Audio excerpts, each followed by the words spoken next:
नमस्कार दोस्तों, मैं जीतन द्विवेदी आप सभी का कुशाग्र ये चैनल पर स्वागत है। आज की क्लास हमारी नवपाषाण काल है और इसको हम पढ़ेंगे। यहाँ कृषि का विकास हुआ और मानव स्थायी हुआ।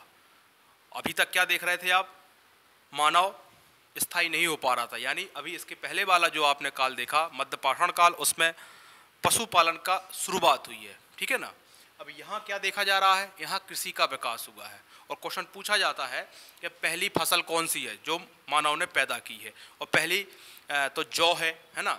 और सबसे पुराने किसान कौन से कहलाते हैं? तो आपके नवपाषाण काल के या नवपाषाण काल के बासंदे जो है वो सबसे प्राचीनतम कृषक माने जाते हैं। कभी क्वेश्चन ये भी बन सकता है, ठीक। तो अब इसके बारे में हम पढ़ते हैं। पहले तो आपको एक चीज़ बता दें, इसका जो टाइम है वो 9000 से 1000 के बीच में 1000 BC के मध्य आता है, और वैश्विक स्तर पर इसको 9000 BC के मध्य माना जाता है, और भारतीय उपमहाद्वीप में इसको 7000 BC के लगभग इसको माना जाता है। तो हम दोनों पॉइंट भी आपको क्लियर कर देंगे।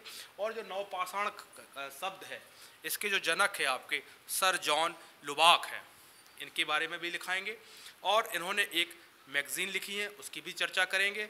और आपके सर गार्डन चार्ल्स ने नवपाषाण काल को क्रांति कहा है। क्या कहा? नवपाषाणिक क्रांति कहा है। तो क्रांति क्यों कहा है? क्रांति का मतलब ही क्या होता है? अमूलचूल परिवर्तन, यानी व्यवस्था में अमूलचूल परिवर्तन। आपने सुना होगा फ्रांस की क्रांति, इसका मतलब फ्रांस की पूरी व्यवस्था ही बदल दी।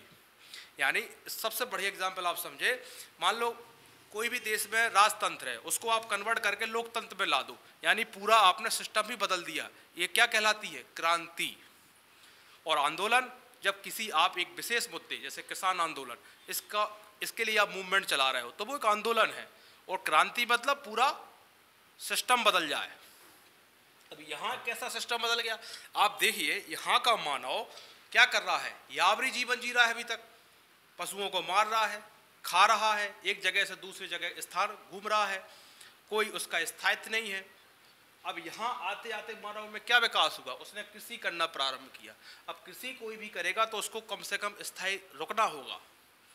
तो जब वो रुकेगा तो रुकने के लिए कुछ ना कुछ झोपड़ी वगैरह का आवास बनाएगा। बर्तन, जब गेहूं जो भी जौ उनकी पहली फसल थी, जब आएगा तो उसको रखने के लिए उनको क्या करना है? कुछ बर्तन बनाने होंगे, जिससे क्या होगा? उनका एक मानव जो घूम रहा है वो अब कहीं ना कहीं एक स्थायी की तरफ बढ़ रहा है। पशुपालन हो रहा है, कृषि हो रही है, जीवन स्थायी हो रहा है। तो ये पूरी व्यवस्था बदल ली गई है। एक मानव को कुछ नहीं पता, बस सुबह से उठा, भोजन की तलाश में और खाद्य संग्राहक के रूप में ही उसका जीवन चल रहा है। अब एक वही मानव एक कृषि कर रहा है और एक उसका जीवन सेटल सा दिखा है, स्थायी दिखने को मिल रहा है। तो ये घुमक्कड़ आदमी का एक स्थायित्व तक पहुंचना, ये पूरी व्यवस्था में क्या आपको एक परिवर्तन नहीं लगता है? तो इसीलिए सर गार्डन चार्ल्स ने इसको क्रांति कह दिया, ठीक।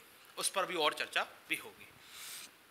अब हम कुछ तथ्य लिखाते हैं आपको जो एग्जाम के दृष्टिकोण से महत्वपूर्ण है। पहले तो आप इसका समय भी तो लिखा ही है, आप लिखें कुछ पॉइंट और। जैसे लिखें आप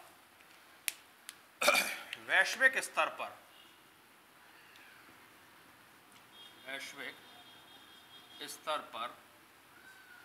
वैश्विक स्तर पर या वैश्विक संदर्भ पर इस काल को 9000 BC के आसपास माना जाता है। आसपास माना जाता है। वहीं भारतीय उपमहाद्वीप में इसे 7000 BC का माना जाता है, ठीक है ना। इसलिए आपको माना जाता है। इसलिए आपको जो आप किताबें पढ़ते हैं उसमें आपको कहीं 9000 कहीं 7000 जो दिखता है, उसकी वजह यही है कि वैश्विक स्तर पर इस काल को 9000 BC के आसपास माना जाता है, जबकि भारतीय उपमहाद्वीप में इसको 7000 BC के आसपास माना जाता है। दूसरा पॉइंट इसमें लिखें आप, नवपाषाण, डबल कोमा में लिखेंगे आप, नवपाषाण शब्द की उत्पत्ति या शब्द के जनक ऐसे ही पूछा गया था ये क्वेश्चन। शब्द के जनक, शब्द के जनक कौन है? ये है आपके सर जॉन लुबाक। ठीक, इनकी एक मैगजीन आई थी 1865 में, इनकी मैगजीन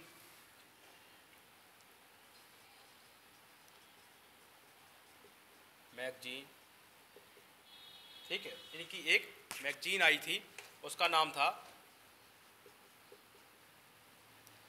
प्री हिस्टोरिक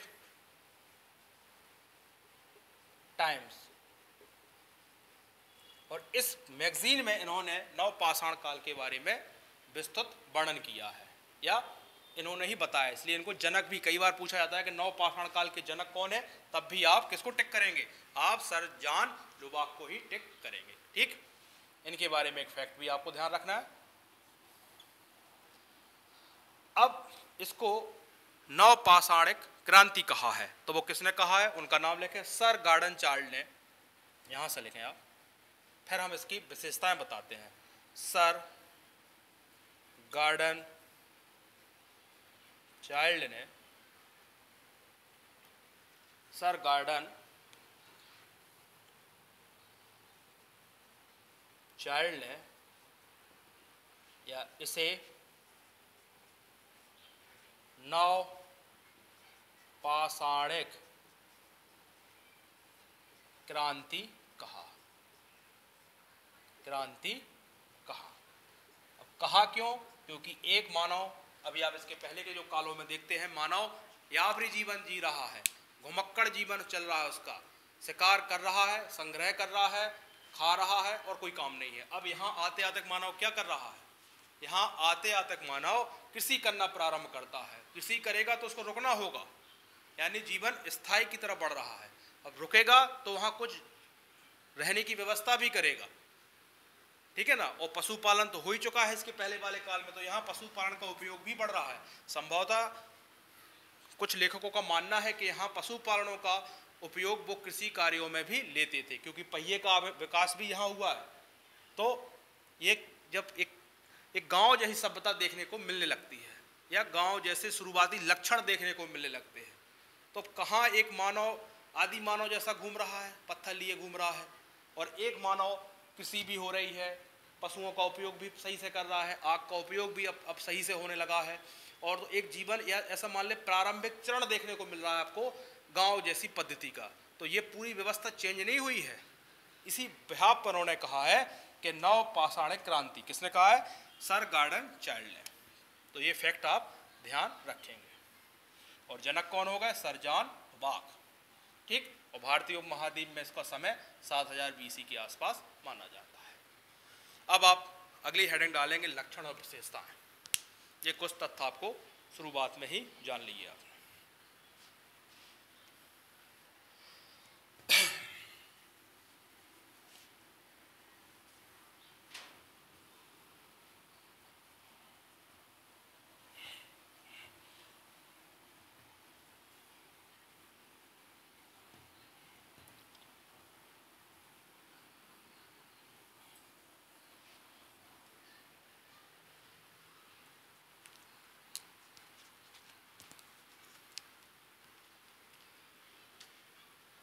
अब लिखें लक्षण।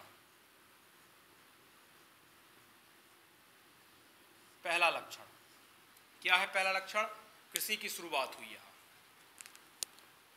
क्या हुआ? यहां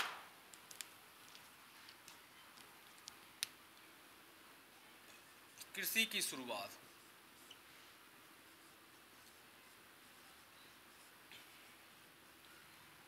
ठीक, और यहीं आप ब्रैकेट में लिख लें, पहली फसल कौन सी थी? जौ। पहली फसल जौ, जो आपसे एग्जामों में पूछी जाती है। तो कौन सी है पहली फसल? जौ हो गई।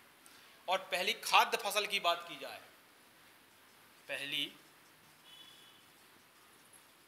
खाद्य फसल एग्जाम में इसी प्रकार से पूछा जाता है, तो आप लिखेंगे गेहूं, या पहली खाद्य के रूप में। है आपका गेहूं, पहली खाद्य के रूप में।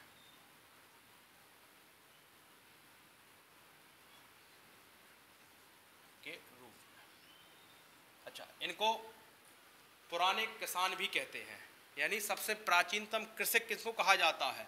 नवपाषाण काल के बासिंदे को, यानी जो इस समय के लोग थे इनको सबसे प्राचीनतम कृषक भी कहा जाता है। तो चाहो तो आप इसको नोट में भी लिख सकते हो आप यहाँ, सबसे प्राचीन कृषक माने जाते हैं कौन? नवपाषाण काल के लोग।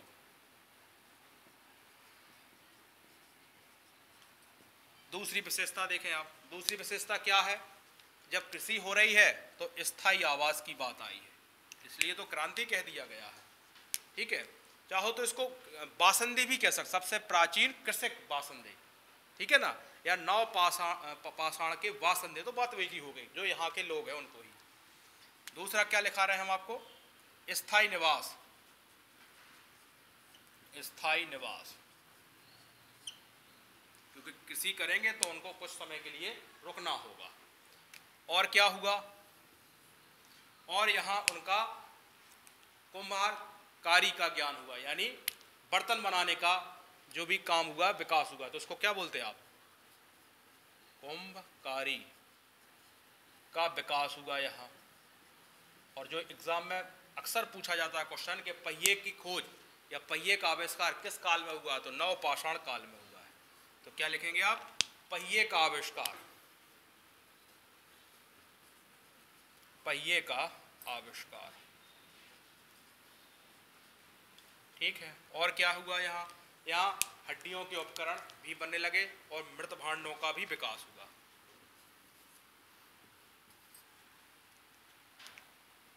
क्या लिखोगे आप यहाँ? हड्डियों के उपकरण बहुघात में बनने लगे और मृत भांडों का भी यहाँ मृत भांडों का भी विकास हुआ। एक चाहो तो एक नोट आप लिख लें यहाँ, यही लिख लेंगे आप इसके बाद नोट कि संभवतः पशु का उपयोग कृषि कार्यों में भी नवपाषाण काल के मानव लेने लगे थे। ठीक। अच्छा, एक और इस मानव इसमें लिख सकते हो आप एक पॉइंट कि इस काल के जो लोग थे वो पत्थरों की चिकनाई के औजार बनाए लगे थे, यानी कुल्हाड़ी, पत्थर की कुल्हाड़ियाँ यहाँ बनती थी और वो भी चिकनी वाली, पॉलिशदार। ठीक है, तो आप लिख लें, आप उसको पहले यहाँ तक लिख लें।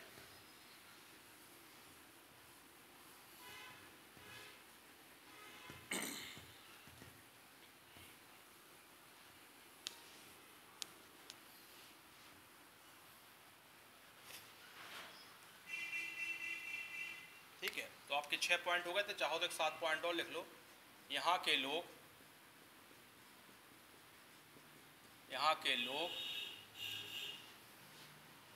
पत्थर के चिकनाए हुए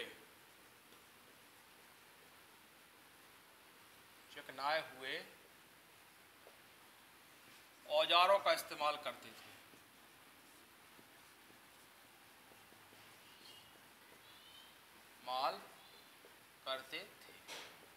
ठीक है, मेन यहाँ के लोग कुल्हाड़ियों का उपयोग ज्यादा करते थे। क्या करते थे? कुल्हाड़ियों का। तो आप लिखेंगे औजार में क्या लिखेंगे आप? कुल्हाड़ियों का, विशेष रूप से पत्थर की कुल्हाड़ी। हेडिंग डाल लें औजार।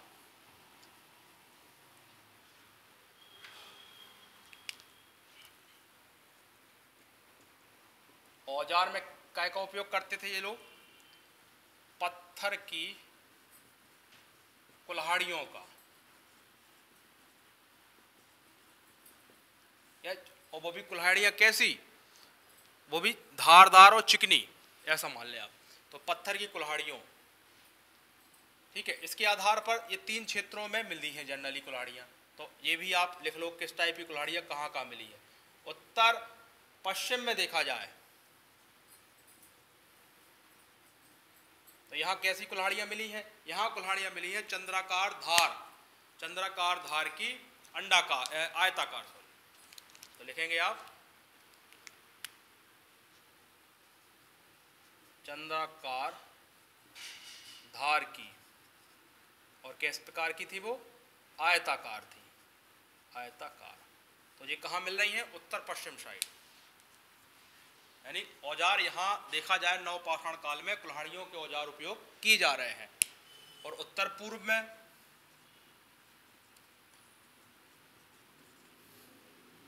और यहाँ दक्षिण में। ठीक है, तीनों में देख लें कि इनमें क्या क्या अंतर देखने को मिला। तो आयताकार कुंदे और चौरस फावड़े जैसा, आयताकार कुंदे और चौरस फावड़े जैसा, ये कुल्हाड़ियों के डिजाइन बताई जा रही है आपको यहाँ। और दक्षिण में अंडाकार किनारों और नुकीले या नुकीले कुंदों के, तो क्या लिखोगे? अंडाकार किनारों,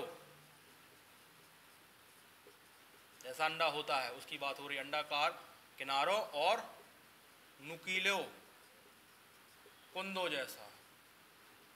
ठीक है, ये कुल्हाड़ियों का उपयोग मतलब मेनली औजार कौन से यूज हो रहे हैं? यहाँ कुल्हाड़ियाँ हो रही हैं, और वो भी जिन जिन क्षेत्रों में पाई गई, जैसे उत्तर पश्चिम में चंद्राकार धार की, और उत्तर पूर्व में आयताकार कुंदे चौरस फावड़े जैसे, और दक्षिण में अंडाकार किनारे और नुकीले जैसे। ठीक है, अब इसके बाद हमें इसमें पढ़ना होता है प्रमुख स्थल, जहां हमें इनके ये सब एविडेंस मिले हैं। तो औजार तो मिल गए हमें, कुल्हाड़ियाँ यूज कर रहे हैं। अब क्योंकि ये जो काल है ये कई के लिए जाना जाता है?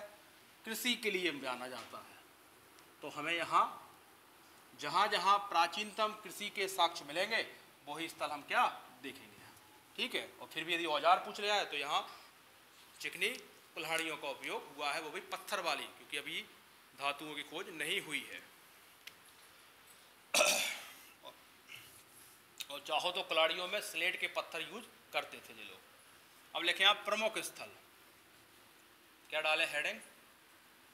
प्रमुख स्थल। कहाँ के प्रमुख स्थल? नवपाषाण काल में, जहाँ में नवपाषाण काल के साक्ष्य मिले हैं उन स्थलों की बात हो रही। तो पहला स्थल देखेंगे आप मेहरगढ़। यहाँ हमें मेहरगढ़ पड़ता है बलूचिस्तान पाकिस्तान में। ठीक है, तो ये मेहरगढ़ है, और मेहरगढ़ जो पड़ता है वो दक्षिण बलूचिस्तान में पड़ता है। तो चाहो तो उसको और क्लियर लिख सकते हो आप, दक्षिण बलूचिस्तान। क्या लिखोगे आप? दक्षिण बलूचिस्तान। और कहाँ पड़ता है ये है पाकिस्तान। ठीक है, और यहाँ एक नदी भी बहती है, बोलन नदी घाटी। ठीक है, अब आपको ये देखना है मेहरगढ़ वाले में कि यहाँ 7000 BC में क्या मिले हैं? हमें सबसे पुराने या प्राचीनतम कृषि के साक्ष्य मिले हैं। क्या मिले हैं हमें? 7000 BC में प्राचीनतम कृषि के साक्ष्य, प्राचीनतम कृषि के साक्ष्य, प्राचीनतम कृषि के साक्ष्य मिले हैं। और मेहरगढ़ और कई के लिए जाना जाता है?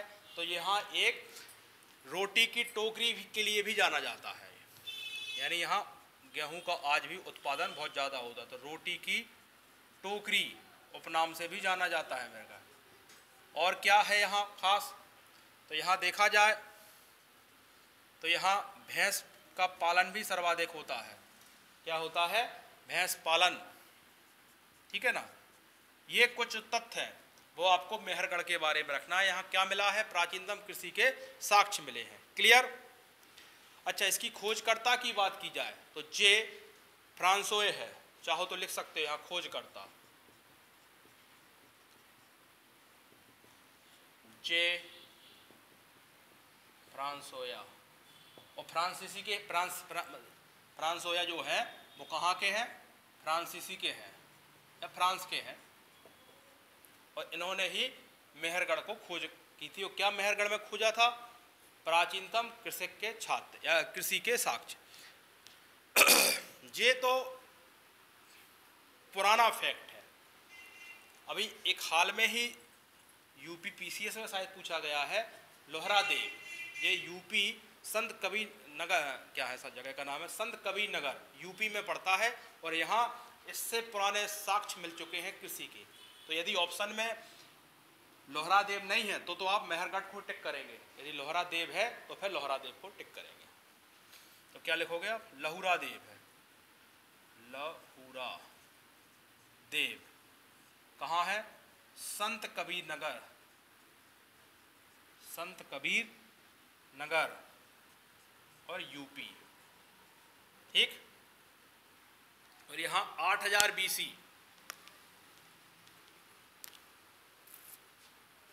यहां कितने?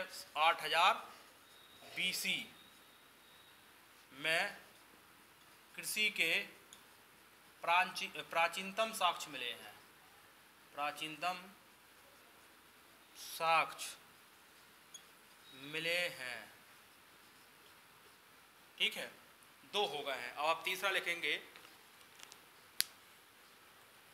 कृषि एवं चावल भी लिख सकते हैं आप यहाँ ब्रैकेट में, कृषि और चावल दोनों के मिले हैं यहाँ। और इसके बाद एक लिखेंगे आप, तीसरा स्थल लिखेंगे कोल्डी हवा, ये इलाहाबाद यूपी में, यहाँ सबसे पहले धान या चावल के 6500 BC में साक्ष्य मिले हैं।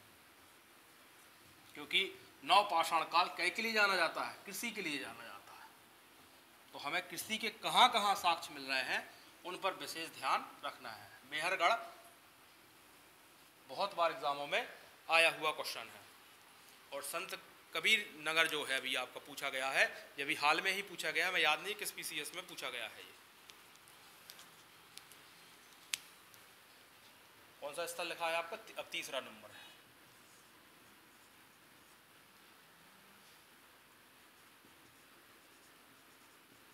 गोल्डी हवा, ये इलाहाबाद में है, इलाहाबाद यूपी। क्या मिला है यहाँ? 6500 BC में चावल के साक्ष्य मिले हैं, या उसको धान भी लिखा हो तो आप टिक कर देंगे, कंफ्यूज नहीं होंगे। 6500 BC में चावल के साक्ष्य, ना समझ में कहीं धान लिखा हो तो भी आप टिक ही करेंगे, एक ही चीज है, मिले हैं, ठीक है। अब जम्मू और कश्मीर में 2 जगह है, तो आप लिखेंगे बुर्ज होम,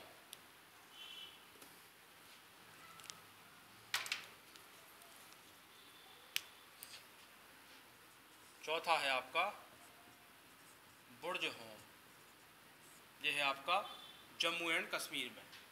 अब जम्मू एंड कश्मीर राज्य तो बचा नहीं है, जम्मू और लद्दाख राज्य बचा है।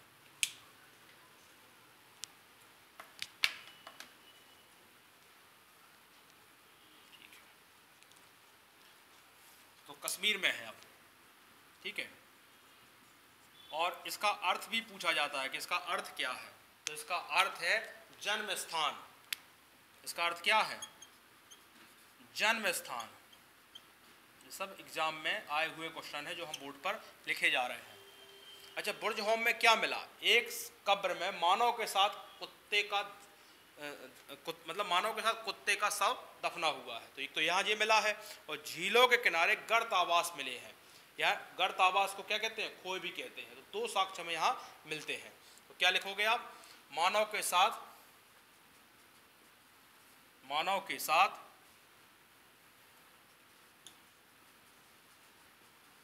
कुत्ते का शव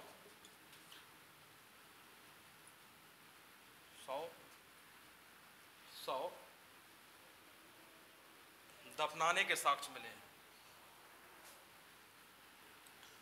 दफनाने के साक्ष्य मिले हैं, यानी मानव के साथ कुत्ते के भी साक्ष्य मिले हैं। तो मानव भी उसमें दफना है और कुत्ता भी मना होगा, या मानव का वो प्रिय जानवर होगा। इसलिए हमने बताया था कि यहाँ शायद इस वजह से उसको उसमें दफना दिया गया हो कि वो उस मानव का प्रिय रहा होगा, ठीक है। और यहाँ एक चीज़ और मिली है, झीलों के किनारे गर्त आवास मिले हैं, क्योंकि ठंड है वहाँ और गर्त जमीन के अंदर घर बने होंगे तो वहाँ गर्माहट रहती है। गर्त आवास मिले हैं जिन्हें खोहे भी कहते हैं, जिन्हें खोहे भी कहते हैं। ठीक है, ये दो चीजें हमें यहां मिली हैं। अब एक और यहां देखना आपको, गुप्फक राल।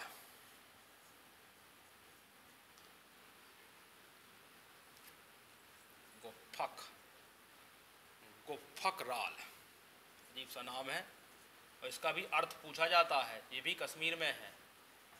गुप्फक राल, इसका अर्थ होता है कुम्हार की गुफा।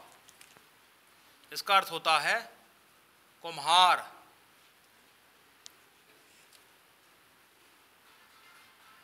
इसका अर्थ होता है कुम्हार की गुफा, कुम्हार की गुफा। ठीक, और मिला क्या है यहाँ, कृषि पशुपालन के भी यहाँ साक्ष्य मिले हैं, यानी प्राचीनतम कृषि के भी साक्ष्य मिले हैं, इसको आप लिख लें यहाँ। अब एक जगह है चिरांद, एक जगह है चिरांद, पटना से 40 किलोमीटर दूरी पड़ता है। यहाँ 480 हड्डियाँ से बने उपकरण प्राप्त हुए हैं। वो 480 हड्डियों के जो उपकरण प्राप्त हुए हैं वो हिरण की हड्डियाँ हैं। तो ये पूछा गया क्वेश्चन है बिहार पीसीएस में।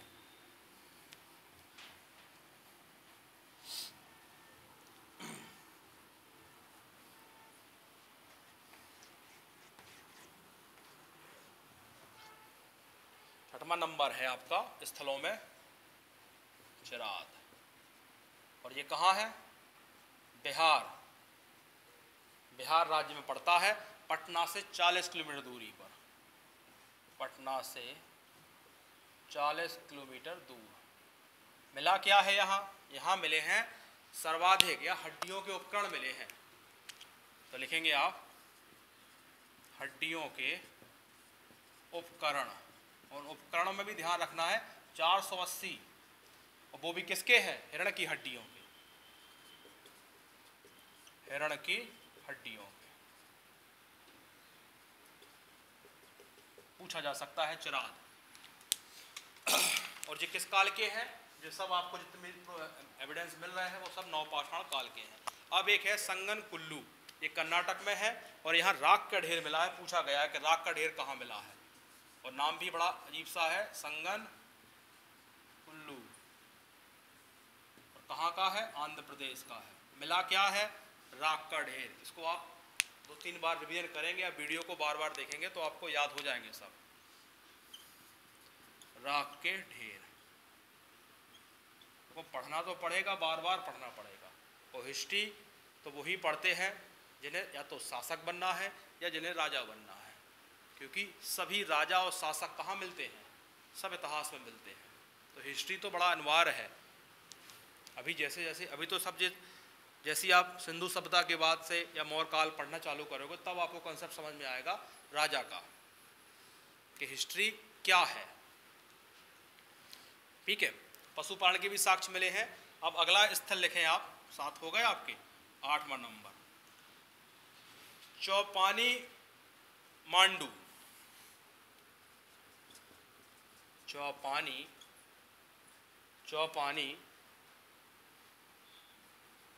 मांडू, ये कहाँ है, चौपानी जो मांडू है ये इलाहाबाद यूपी में, चाहो तो लिख लो इसको, इलाहाबाद यूपी, इलाहाबाद यूपी में। ठीक, मिला क्या है यहाँ, यहाँ मिला है प्राचीनतम मृतभांड मिले हैं। तो लिखें आप प्राचीनतम मृतभांड मिले हैं, और मधुमक्खी की आकृतियां मिली हैं। यहाँ मधुमक्खी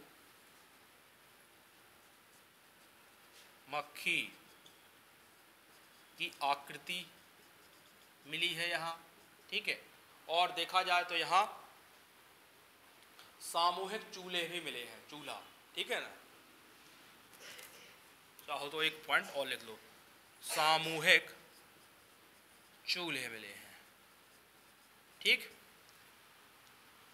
एक और लिखना चाहो तो लिख लो, जानवरों की पहली बार गौशाला मिली है, प्राचीनतम गौशाला मिली है। ठीक है ना, प्राचीनतम गौशाला मिली है, और वो मिली है महदरा में।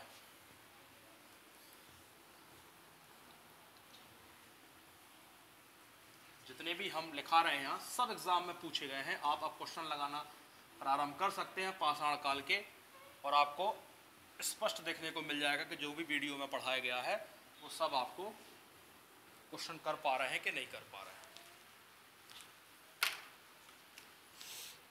10वां स्थल लिख लें आप, महदरा। क्या मिला है यहाँ? यहाँ मिले हैं प्राचीनतम गौशाला या जानवरों की गौशाला मिली है। प्राचीनतम गौशाला मान लो, प्राचीनतम गौशाला के साक्ष्य मिले हैं, तो ठीक है ना। और झोपड़ी मिली है, गोलाकट, गोलाकार की गोलाकट झोपड़ी भी यहाँ भी मिली है। यहाँ झोपड़ी के भी मिली है, यहाँ मिली, उसके साक्ष्य मिले हैं। क्योंकि अब यहाँ कृषि हो रही है तो गौशाला भी होंगी और झोपड़ियाँ भी होंगी, ठीक है ना। इसलिए तो आपके गार्डन चार्ट क्या कहे जा रहे हैं, इसको क्रांति कहे जा रहे हैं कि एक मानव घुमक्कड़ है और एक पूरा एक जीवन यहाँ व्यवस्थित देखने को मिल रहा है, ठीक है। 11 और एक आंध्र प्रदेश में, वो है आपका कोडकल, आंध्र प्रदेश में। और यहाँ आप देखेंगे राख के ढेर यहाँ भी मिले हैं, और यहाँ क्या क्या मिला है, रागी मिली है, जानवरों के काम आती है सब चीजें, ये मिल, ठीक है। और राख के ढेर यहाँ भी हैं, ठीक है। तो यहाँ भी लिख लें आप राख के ढेर, राख के ढेर। और कोई चीज बचती है तो देखते हैं।